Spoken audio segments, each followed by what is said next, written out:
Hello everybody, welcome back to my movie review series. Today we'll be discussing Meet Cute. So if you've not seen one of my movie reviews, I will give you a brief overview about the movie, along with any things that really stood out, major themes, character development, plot synopsis. But after I give the letter grade, if you've not seen the movie and would like to, there will be spoiler alerts. We will rate the movie A through F, A being well done, B being entertaining, C being whatever, D being off-putting, and F meaning I turned off the video. And so once we give that letter grade, if you've not seen the movie and would like to, there will be spoilers. And so Meet Cute was released in 2022. It is rated R. It is a comedy/romance movie, and it has a runtime of 1 hour and 29 minutes. Two big leads in Kaley Cuoco, or however you say your last name, maybe it's Italian, Buono, Cuoco, something like that, and Pete Davidson. Overall, the movie has kind of a limited cast, pretty much Pete Davidson, Kaley Cuoco, and kind of this like June, kind of this Asian lady, who's kind of a either or nail salon kind of receptionist, runner, bar, or nail salon owner. And so past that, it's pretty much a really small cast. It's got 5.7 out of 10 on IMDb, 58% on Rotten Tomatoes. Kind of like the major genre, again, romance, dark romance. And then some fantasy aspects or time travel aspects are also in this movie, but labeled comedy romance. So overall, what my general impressions was, anytime a movie has this time travel dynamic, time travel isn't real, so if they present it in a way that's not consistent, it's very hard for me to follow the plot at all, because it's kind of just this hand-waving, hey, we introduced this kind of dynamic into the movie. In this one, she finds a time-traveling device. We'll get back to it in the when there's spoilers. But to me, just the presentation as a viewer, and I see this time-traveling dynamic, and it's not consistent, even though it's completely physically impossible. It's hard for me to follow like what the director, what the writer is trying to say about the characterization, about the plot development. So overall, I thought this was kind of hard to follow in terms of, again, the dynamic of this time traveling aspect, and we'll get into why.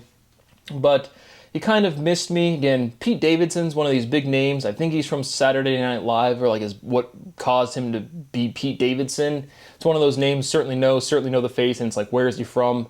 I think Saturday Night Live, I think the comedy circuit in general. Kaley Cuoco, know her from The Big Bang Theory, certainly liked her in that series, seen her in a bunch of different things. But two big names, and I just didn't really feel like any sort of chemistry. I thought the characterization of Kaley's, Sheila is her character, it's just too, like, Kaley Cuoco as Penny in The Big Bang Theory, hot neighbor, kind of just her characterization in that show versus this movie. She's more like insecure, kind of this big theme is, we'll call it permanent vacation, because again, as a grown adult, I'm not sure what words I can say to describe life experiences. But she's kind of going through this, hey, do I go on permanent vacation, unalive? So there's kind of like this darker theme. That's kind of why she's doing the time traveling later. Still not really getting into the spoiler alerts. It's a little one.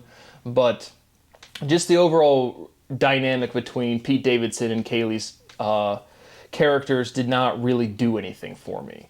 And so I thought she was way too skittish, way too just like bouncing all over the walls. Again, that's the writing of the show. But it didn't do much for me as a viewer. So for a romantic comedy, for a dark romantic comedy, I thought that lacked any sort of like romantic chemistry at all, kind of. And then overall, the biggest thing, all things considered, it had some themes very similar to Palm Springs. Andy Samberg kind of gets trapped in this one-way loop. Very heavy intonations of that movie as well. And a good comparison, Palm Springs, that movie really worked. I really liked that one. This one was just really kind of whatever, and I really couldn't follow the plot line. So I'm not going to give it a D, but I am going to give it a C-, mainly because I couldn't follow it, and the parts that I could follow just were not convincing for a comedy for me, weren't convincing for a romance for me. So just kind of at the lower end of whatever. So if you've not seen the movie, that is what I have in terms of my general impressions, and now we'll be discussing the plot in some more detail. So the movie opens up and you're immediately at this bar. You have Kaley Cuoco, she's playing Sheila. You have Pete Davidson, he's playing Gary. And there's this bartender, bar owner, and he's like, hey, Kaley, you should go up and talk to Pete. And so she's kind of skittish. You immediately, as the viewer, you kind of get that something's going on in the terms of Kaylee knows more about Gary, Pete Davidson's character, than she kind of should. And so she's kind of finishing his sentences. They kind of hit it off. They both buy old fashions. So she kind of knows his drink order. But hey, she's like, we kind of hit it off, Kaylee and Pete. And then she suggests, let's go get some food, or, come with me to go get some food. And so very quickly, right, this whole they go to this Indian restaurant. It gets 5 stars on Yelp or something, but there's this very repetitive nature where it's, hey, you're picking up, these are the same exact things that she's been doing for some amount of time. So they go to this restaurant, and she's again very talkative. Her characterization's just kind of like straightforward, but also very insecure. So she'll tell you exactly what she's thinking, but she's kind of all over the place. And so they go and they have this dinner. They talk a little bit. Gary's characterization's kind of very laid back, just kind of letting Sheila talk about what she wants to. And then she pretty much immediately tells him, hey, I have access. It's not the first time I've met you. We've been going on the same date. For the very first interaction that you get as the viewer, I want to say it's like a week. They've been doing the same date for like a week. And throughout the movie, the amount of times they've been doing the same date progresses. But she basically tells him, hey, I found this. I was having the best day of my life. I went into this nail salon that's run by June, the Asian lady. And June is this kind of like dry, direct person as well. And she's like, hey, I have this time-traveling tanning bed in the back of the room. So it's this very just like dry, direct presentation. Oh yeah, we can time travel. And the initial thing you get as the viewer is she can time travel for 24 hours into the past. And so that's immediately the dynamic you get played into, is that Gary does not know, he is unaware of what's going on, and Sheila is just kind of going back these 24 hours. And effectively, again, in the overview, she's trying to like make Pete into this perfect partner, I guess, which didn't really come through as the viewer. Again, I hadn't seen any previews, hadn't read any reviews.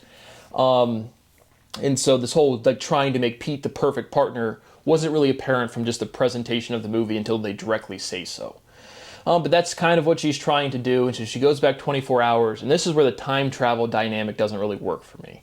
Because she goes into this tanning bed and she gets sent back 24 hours. And then she has to like run herself over with a car. She has to like kind of keep doing that. It's not like a big presentation in the movie, but it's certainly kind of what's happening. And so as the viewer, I'm not sure of like, from the director, from the writing, are we saying she goes into the tanning bed, she hits time travel, she goes back 24 hours, and then because of that, like she can't overlap, so she immediately just like has to like run herself over. I'm not sure if that was the presentation, or if she chooses to run herself over to not have this duplicate person running around.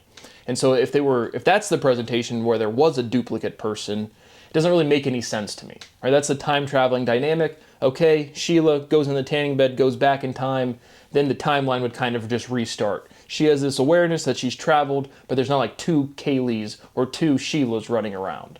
So that was the dynamic where, again, I'm just not sure. As the viewer, it is hard for me to follow what exactly the director is writing, what exactly the director is presenting. So that was the dynamic I couldn't really follow. But regardless, again, I'm not a stickler for realism, but even if it's inconsistent in a way where I'm not sure what's going on, that's always off-putting, or just like I can't watch the movie, right? I can't be entertained about something I'm not sure what's going on. But that's what happens, and so then they progress where you go from 1 week, they've been doing the same date for 1 week, they keep going to this Indian restaurant, they keep talking, and then Sheila, 20 minutes, 30 minutes into the movie, they're doing the same day again, and she's like, well, actually, I kind of lied to you. When I went into June's nail salon, I was actually really, really sad, and I was planning to go on permanent vacation, unalive herself.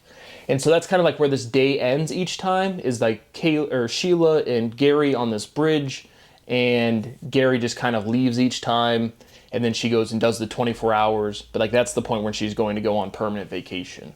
So again, there's some sort of this motif and theme about, again, creating the perfect partner, because after about 3 months or 6 months of this, again, you don't really get flash forward scenes, but there's just, we've been doing this date for a week. We've been doing this date for 3 months now. That's kind of how you get updated on how much time has passed. But one of these times, Pete is like this, in the original interactions, he's got this girlfriend, Amber, and she's kind of let him down. But there's no Amber, and Kaylee had gone back and like done again changed minor things in his past, which again it's the time traveling dynamic just didn't make sense in this movie to me. But that's what happens, and so he's like this. Now he's like running this in one of these episodes. He's running this like tech company, but he has a different lifestyle now, and it's not like a big thing in the movie. It's just another one of these iterations type of presentations of this date, and so that kind of happens. And again, then you get another thing that was like Gary starts saying things that Sheila knows about him. So it very clearly goes from Sheila's the one time traveling, and now Gary's saying things about Sheila, where it's like the director's presenting, there's some sort of overlap, and now that Pete or Gary had been traveling in this sauna bed 24 hours thing. So another plot development you get is it's not actually 24 hours. Sheila says it's 24 hours just backwards, but now it's 24 hours at any point in the past. And so Sheila kind of goes back to when Gary's a young kid and like dresses up as his grandpa or something and plays catch with him. Again, all in a way to like manipulate his life to be a perfect partner. It's not even really portrayed well as to like why Sheila is attracted to Gary. You don't get much background about Gary himself. Again, it was just kind of all over the place for me. Hard to follow. And so regardless, this going back in time, Sheila is playing Gary's uncle. Gary is literally young. He's like 12 or something. And so that affects his life, and that's how he became this tech CEO, and there's no Amber. And it's just like one of these iterations of the date. But regardless, then they kind of like break out of it. It's just like Kaylee or Sheila's like, I don't want to do this anymore. Or Gary's like, I don't want to do this anymore. But they kind of like break this cycle again of just repeating this 24 hours. And again, I wasn't sure about why Gary had some lines where he knew stuff about Sheila. Was that to imply that he's been traveling at different points in this movie? Again, hard to follow. Regardless, we kind of get towards this conclusion of the movie. They just go back and forth of doing this different stuff.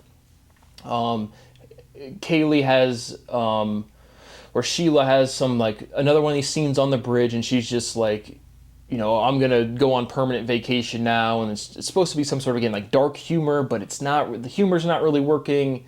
The emotional appeal at all, the dark parts aren't really working. But regardless, they're back up for like one final scene up on this bridge, and Sheila's like, you're gonna leave me, and this is gonna be my last day, and something to that effect. And Gary's like, no, I'm not. I'm gonna walk across the bridge, and then you're gonna follow me. I'm gonna walk across the bridge, and you're gonna follow me. So kind of like the concluding scene, the finalizing scene. Is Gary, learns about, at some point learns about June, the nail salon owner, learns about this time-traveling tanning bed. So he goes and time travels, and Sheila is this really young girl, because one of the things that he knows about her is she grew up in this building over here. And so Gary kind of meets Sheila's mom at a young age, and she's kind of just like an abusive 80s mom, but he's just like the TV repair guy, has some sort of, hey, I'm going to guide Sheila as a young kid and be a better role model than her mom. Just like a quick scene. Again, not really sure where the plot, how this all tied together in terms of like, this means this implies this. It's just like, I'm not sure what's going on. But regardless, he goes back in time, she goes back in time. They both try to impact each other's past. The finalizing scene of the movie is him walking across this bridge, and it's just kind of focused on him, and then the way the scene is shot, you can kind of see the background. Sheila's not there. He looks a couple times over his shoulder, and then she turns out she is there, implying, hey, she didn't go on permanent vacation, and she followed him, and now they're kind of like talking or whatever. They're not doing this thing where they repeat the day.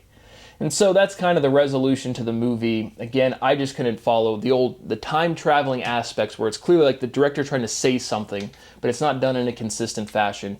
Couldn't follow it. Like literally couldn't follow it. Overall, like I said, the comedy aspects didn't really work. The romance aspect didn't work. Two big names, two big faces, didn't really work. So overall, lower end of whatever, C-, couldn't really follow it. That is what I have for Meet Cute. Thank you for watching, and I will see you on the next one.